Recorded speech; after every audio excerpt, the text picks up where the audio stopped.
Começa agora o programa Imprensa Livre. Olá, estamos começando mais um Imprensa Livre, um programa produzido pelos alunos do 4º ano de jornalismo das Faculdades Integradas Três Lagoas. No programa de hoje vamos conversar com o jornalista Antônio do Carmo, que atua na mídia desde 76. Durante 25 anos trabalhou no jornal Estado de São Paulo. Também trabalhou há 5 anos na Rede Globo de televisão. Obteve 2 indicações ao Prêmio ESSO de Jornalismo e indicação para o Prêmio de Jornalismo Internacional Rei da Espanha. Ganhou juntamente com sua equipe o Prêmio Líbero Badaró televisivo. Atualmente trabalha como proprietário e diretor da agência Visão de assessoria de comunicação. Boa noite, Antônio. Seja bem-vindo ao nosso programa. Boa noite, é um prazer. Eu já começo te perguntando quais foram os principais locais que você atuou como jornalista. Bem, a minha principal região, de trabalho foi a região de Araçatuba, o interior de São Paulo e depois também o interior do Brasil. A nível de espaço foram esses os locais, Na verdade, acho que o local mais interessante foi a redação do jornal Estado de São Paulo e depois a redação da Rede Globo. Esses locais, sem dúvida alguma, são assim magníficos. Você imagina uma redação com mais de 1.000 metros quadrados, com 200 pessoas trabalhando e se vendo dentro de um grande salão, E você acompanhando em cada escrivaninha daquela, em cada grupo de 5, 6 jornalistas que formam uma editoria ou que formam, você vai acompanhando o desenrolar dos acontecimentos do dia, as coisas vão acontecendo e você vai sentindo aquela vibração do país e do mundo dentro de uma redação de jornal. E depois dentro da redação da Rede Globo também é um pânico, uma loucura, uma correria maravilhosa para quem gosta disso. Eu acho que como espaço de trabalho esses 2 locais realmente foram inesquecíveis. E depois, evidentemente, o Brasil. Eu trabalhei muito em todas as regiões do Brasil. Eu só não conheço Manaus pessoalmente, na capital. Em todas as outras capitais eu estive.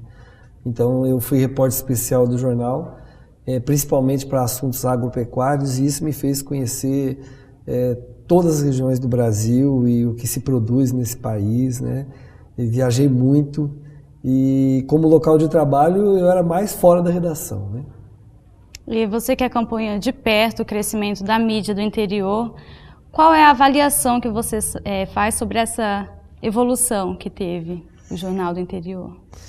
Bom, eu acho que, na verdade, a grande mídia ela foi perdendo a sua força com o tempo, Por quê? Porque aquilo que era um elemento único, de análise e observação, passou a ser multiplicado, tanto na parte impressa como na televisiva, A parte impressa porque antigamente até para imprimir o jornal era complicado, o parque industrial era muito caro. Então, eu sou na época que se fazia jornal juntando as letrinhas, letra por letra, no chumbo, Depois veio uma máquina chamada linotipo, depois você tirava isso num papel e imprimia, fotografava e rodava. Bom, hoje toda cidade tem condições de ter um jornal, de boa qualidade, em cores. E isso, de uma certa forma, enfraqueceu aquele poder de imprensa nacional, digamos assim. Mas, de qualquer maneira, o interior ele ainda carece muito de um jornalismo mais investigativo, mais independente, porque, evidentemente, isso depende de uma estrutura econômica. E quanto menos ele é pulverizado de informação, de comerciais, quanto menor é o grupo de patrocinadores, maior a influência que ele tem na linha editorial. E da época do regime militar, você acha que foi um marco para o jornalismo, a época da ditadura?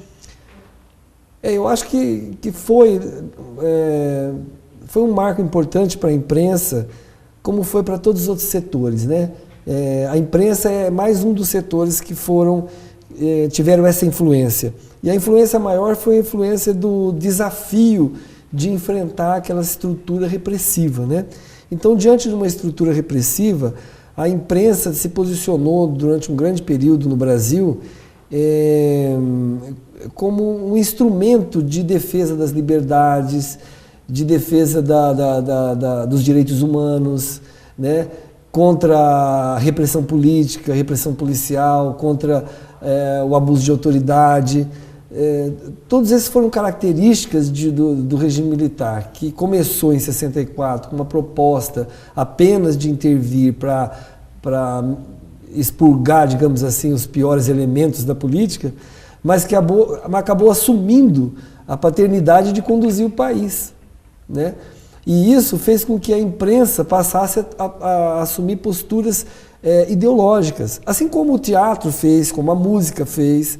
A imprensa também andou procurando suas brechas para conduzir outros tipos de mensagens que fossem mais questionantes daquele regime, daquele sistema, né? Que tolhia a liberdade, que evitava que a gente fosse plural, né? Nós tínhamos que ser muito mais iguais, né? Então, e eu acho que a imprensa cresceu, foi muito importante para a imprensa, como foi para todos os seres do Brasil, né?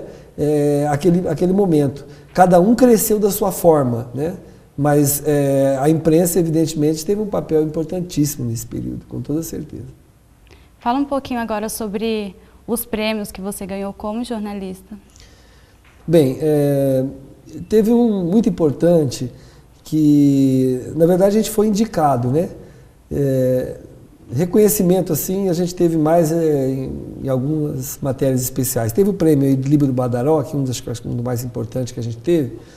Eu consegui quando estava na Rede Globo, em Araçatuba. Eu era produtor. Na Globo eu fui produtor, repórter e chefe de redação, né? E no período que a gente foi produtor, eu trabalhei com o Brito Júnior, que hoje está na Record, fazendo lá a Fazenda, famoso, né? Na época ele era o repórter, eu era produtor, e o Luiz Malavolta, que hoje também está na Record, ele era o responsável pela chefia de redação. E nós acompanhamos uma história que aconteceu em Birigui.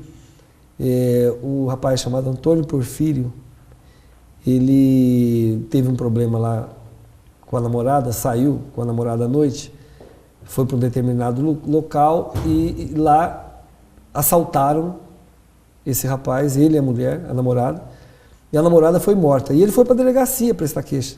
A polícia suspeitou dele e na investigação fizeram afogamento, deram um cacete nele, danado, e ele acabou morrendo. Meses depois descobriu que ele realmente era vítima, né? E ele não era acusado de nada. E nós fizemos uma reportagem, um acompanhamento de reportagem.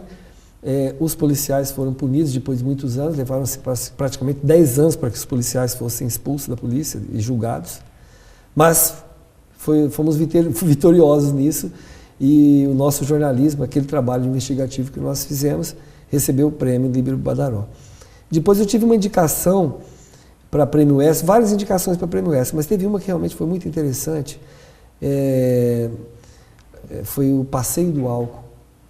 Eu acompanhei o trajeto de um caminhão que pegou o álcool de Mirandópolis. O álcool foi até, esse carregamento, foi até Bauru, no caminhão.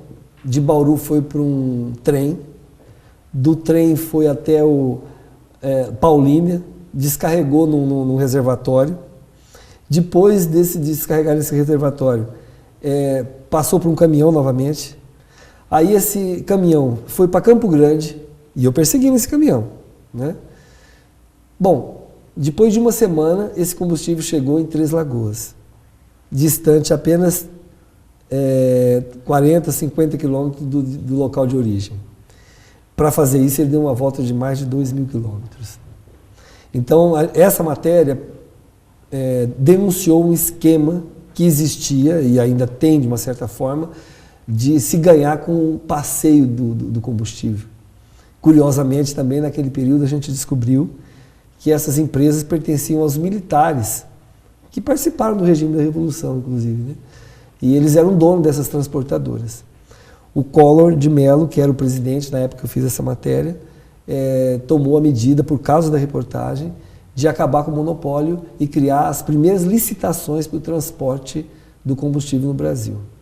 Então esse aí foi um dos casos. Teve um outro caso, não sei se você ainda tem tempo para mim. Não, a gente conversa depois. Depois eu posso falar de um outro caso no também. próximo Perfeito. bloco. E o Imprensa Livre vai para um rápido intervalo e volta em instantes.